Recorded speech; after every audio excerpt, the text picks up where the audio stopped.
The important thing about a man is not where he goes when he is compelled to go, but where he goes when he is free to go where he will.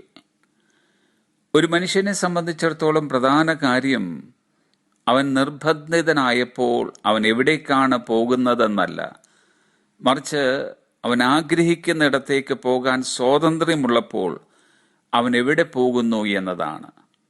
A.W. ടോസറിന്റെ ഒരു വാചകമാണിത്. എല്ലാ മനുഷ്യരെയും സംബന്ധിച്ചിടത്തോളം എവിടേക്കും പോകാനും ആരുമായിട്ടും company കൂടുവാനും സ്വാതന്ത്ര്യമുണ്ട്. മനുഷ്യന്റെ സ്വാതന്ത്ര്യത്തിൽ നിന്നും അവൻ തെരഞ്ഞെടുക്കുന്നതെന്തോ അതായിരിക്കും അവരെ സ്വാധീനം ചെലുത്തുന്നതും അതിനനുസരിച്ചായിരിക്കും അവരുടെ ഭാവി നിർണയിക്കപ്പെടുന്നതും. എന്നാൽ ഒരു ദൈവവേദനെ സംബന്ധിച്ചിടത്തോളം രണ്ട് കാര്യങ്ങൾ മുൻപിൽ നിൽക്കുകയാണ്. ഒന്ന്, എന്തും തിരഞ്ഞെടുക്കുവാനുള്ള സ്വാതന്ത്ര്യം. രണ്ട്, എന്ത് തിരഞ്ഞെടുക്കണമെന്നുള്ള തിരുവചനത്തിലെ നിർദ്ദേശങ്ങൾ. ഇന്ന് പല ദൈവമക്കളും അവർക്കുള്ള സ്വാതന്ത്ര്യത്തിനും തിരുവചനത്തിലെ നിർദ്ദേശങ്ങൾക്കും ഇടയിൽ കിടന്ന് വീർപ്പുമുട്ടുകയാണ്. തിരുവചനം അവരോട് പറയുന്നു, ദുഷ്ടന്മാരുടെ ആലോചന പ്രകാരം നടക്കരുത്, പാപികളുടെ വഴിയിൽ നിൽക്കരുത്, പരിഹാസികളുടെ ഇരിപ്പിടത്തിൽ ഇരിക്കരുത്. ഇവിടേക്കൊക്കെ പോകുവാനുള്ള സർവ്വ സ്വാതന്ത്ര്യം ദൈവമക്കൾക്കുള്ളപ്പോൾ തന്നെ നിർബന്ധിക്കപ്പെട്ടാലും അങ്ങനെയുള്ള വഴികൾ തെരഞ്ഞെടുക്കാതിരിക്കുന്നതാണ് ജീവിത മഹത്വം എന്നത്. നാം ആരും ഒറ്റപ്പെട്ടവരല്ല, ആരോരുമില്ലാത്തവരുമല്ല. നമുക്ക് കൂടുവാൻ ഒരു കമ്പനിയുണ്ട്. ആ കമ്പനി ഏതാണ്?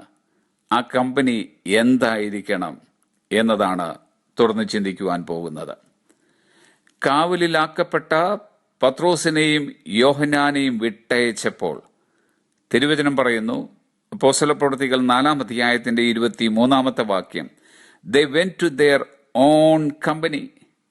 അവർ കൂട്ടാളികളുടെ അടുക്കൽ ചെന്നു. ആ കൂട്ടാളികൾ ചെയ്തതോ, അവർ ഒരുമനപ്പെട്ട് ദൈവത്തോട് നിലവിളിച്ച് പ്രാർത്ഥിച്ചു. നമുക്കും കൂടുവാൻ കമ്പനികൾ ഉണ്ടായിരിക്കാം. എന്നാൽ നാം കൂടുന്ന കമ്പനികൾ മറ്റുള്ളവരുടെ കുറ്റവും കുന്നായ്മയും പറയുന്ന കമ്പനികളാകരുത്. മറ്റുള്ളവരെ എങ്ങനെ പാരവയ്ക്കാം, എങ്ങനെ അവരെ കരിവാരിത്തേക്കാം എന്ന് ചർച്ച ചെയ്യുന്ന കമ്പനികളുമാകരുത്. പകരം ഒരുമിച്ചിരുന്ന് ദൈവത്തോട് പ്രാർത്ഥിക്കുന്ന കമ്പനികളാകട്ടെ. നാം ആരാണെന്നറിയണമെങ്കിൽ നമ്മുടെ കൂട്ടുകെട്ട് ആരാണെന്നറിഞ്ഞാൽ മതിയാകും. ആയതുകൊണ്ട് നല്ല കമ്പനികളുമായി കൂട്ടുകൂടാം. Have A blessed day.